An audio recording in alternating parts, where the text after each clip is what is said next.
Tervetuloa tänne Kauniaisiin Crescentie 22 osoitteeseen. Ollaan täältä tutustumassa ylimmän kerroksen yksiöön ja tässä meillä näkymä, kun tullaan sisälle. Heti tästä eteisestä aukeaa näkymä tuonne asuntoon ja tästä käytävän varrelta päästään myös kulkemaan kylpyhuoneeseen.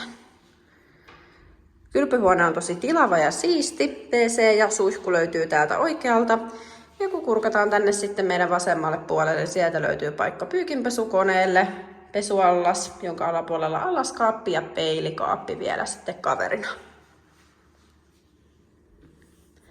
Kylpyhuonetta vastapäätä löytyy säilytystilaa kaapistojen muodossa ja siihen jatkeena sitten tuleekin avokeittiö. Avokeittiö yhdistyy sitten huoneen kanssa luoden tämmöisen tosi avaran ja valoisan yhtenäisen tilan. Keittiö on hyvin varusteltu. Sieltä löytyy jääkaappipakastin, astianpesukone, liesi ja uuni ja liesituuletin. Asunto on tosi valoisa, iso ikkuna ja ikkunasta löytyy myös sädekaihtimet. Täältä huoneen jatkeena sitten meillä on tosi tilava parveke, joka on lasitettu. Tila tuntuu myös tosi avaralta. Siellä on ihan lattiasta kattoon lasitukset ja näkymät näyttää sitten täältä.